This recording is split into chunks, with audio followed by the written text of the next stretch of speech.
Hej kochani, dzisiaj Biedne istoty. Film Biedne istoty jest reżyserowany przez Jorgosa Lanthimosa. Film opowiada o naukowcu, który dokonuje eksperymentu na pewnej kobiecie. I może nie będę się wgłębiać dalej w fabułę, bo myślę, że naprawdę warto. Może podam moją taką delikatną analizę, ale to w późniejszej części filmu, żeby też wam nie zaspoilerować. Experiment. Good evening. W ogóle na samym początku chciałam wspomnieć o tym naukowcu, ponieważ postać tego naukowca, on ogólnie jest profesorem na uczelni, a jednocześnie przeprowadza swoje eksperymenty. I jak zobaczyłam część jego eksperymentów, od razu pomyślałam o takim naukowcu, który się nazywał Władimir Pietrowicz Demikow. Jest to dość ciekawy naukowiec. W ogóle jakbyście chcieli posłuchać sobie o jego szalonych eksperymentach, to polecam wam podcast Wiesz o tym. Jest tam właśnie odcinek o makabrycznych eksperymentach, a jak wpiszecie sobie w Google to imię, to również wam wyskoczy główny eksperyment tego pana. Ale wracając, warto było czekać. Cała stylistyka filmu to jest przede wszystkim to, co mnie mega zainteresowało. Świetna gra aktorska, bardzo ciekawe kreacje każdej z postaci. Emma Stone, William Dafoe, Mark Ruffalo. Jak on się nazywa?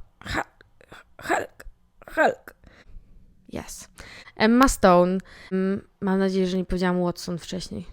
Wszyscy wiemy, ma ogromne, piękne oczy, ale jest tym wszystkim magnetyzująca od początku filmu do samego końca. William Dafoe, to on sobie świetnie radzi w takich rolach, więc jakby tu nie miałam wątpliwości, ale Mark Ruffalo wspaniały, naprawdę wspaniały, szczególnie w tych takich momentach już bardziej pod koniec filmu, kiedy może dać sobie jakby pozwolić poszarżować bardziej. Tutaj warstwa wizualna to jest największe tak tego filmu.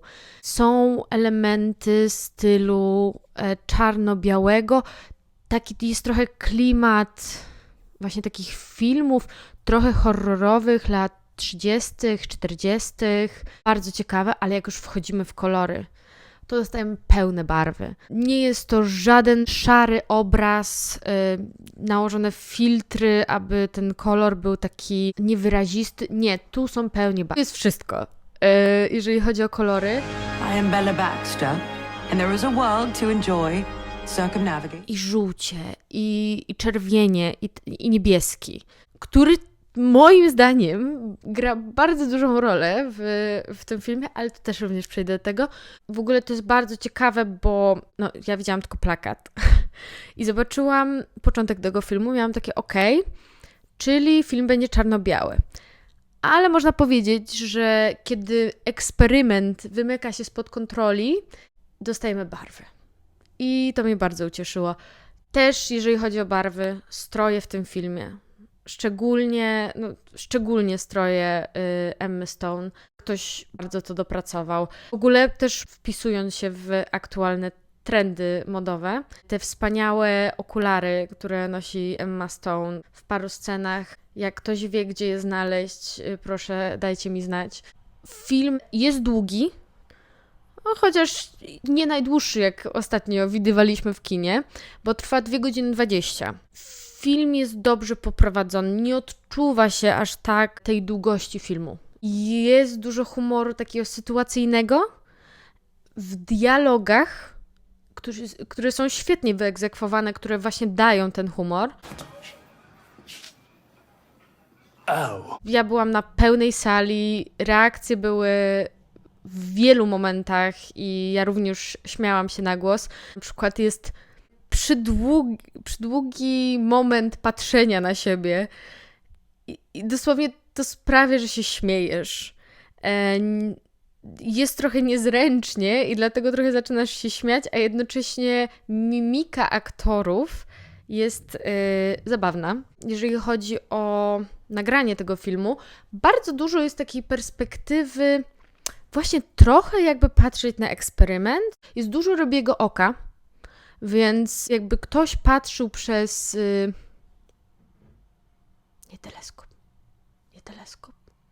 mikroskop. Bo jednak mikroskop nam tak sprowadza obraz do tego, co jest w centrum, A jednocześnie są też takie momenty trochę jakbyśmy coś podglądali, bo są takie ujęcia jakbyśmy patrzyli przez dziurkę od klucza. To też jest bardzo ciekawe. Nie jest to nadużyte.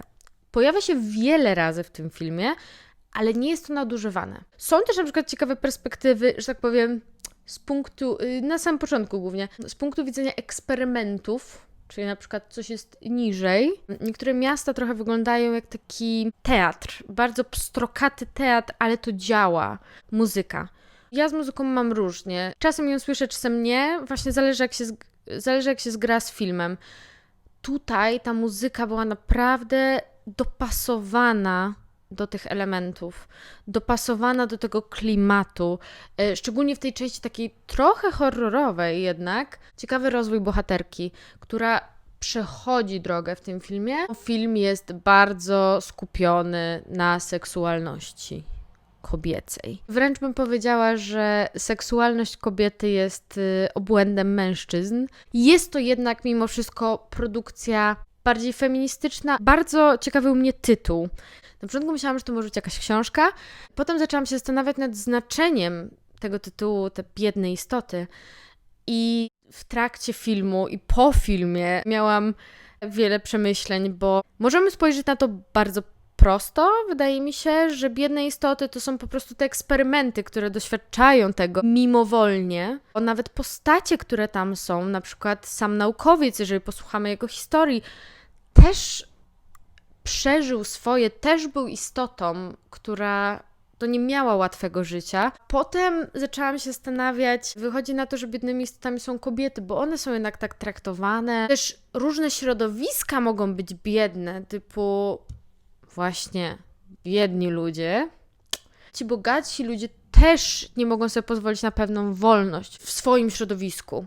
Biedne kobiety, jako właśnie ta kobieta, która jest eksperymentem, biedne kobiety, na przykład prostytutki. Potem doszła do mnie też bardzo ciekawa myśl. Zaczęłam się zastanawiać, czy biednymi istotami nie są też mężczyźni, którzy mają ogromną potrzebę posiadania, więc kiedy tracą tą władzę nad posiadaniem kobiety, zaczynają cierpieć. Jedni emocjonalnie cierpią taką tęsknotą, może trochę samotnością, a inni wręcz wpadają w furię, bo nie mogą mieć kontroli nad tym i ten brak kontroli sprawia, że po prostu obnażane są wszystkie słabości i ta taka słabość mężczyzny, że nie może mieć kontroli nad kobietą. Sama postać Williama Dafoe jest nazywana Bogiem, więc możemy spojrzeć też na to, że biednymi istotami są ludzie, którzy są tworzeni przez tego Boga, jednocześnie nieidealni i kolor niebieski. Tam się pojawia bardzo,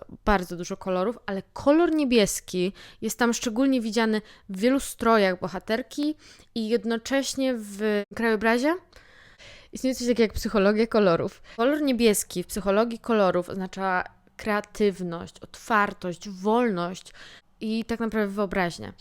Bardzo mi się podoba przekaz tego filmu, że tak naprawdę ludzie mogą nas określać w pewnych ramach, ale jesteśmy produktem własnych wyobrażeń. Jest piękna scena otwierania drzwi przez panią gospodynię, przy której po prostu z siostrą uśmiałyśmy się do łez. Mogę z góry powiedzieć, że na pewno polecam Wam ten film. Mam nadzieję, że się nie zawiedziecie.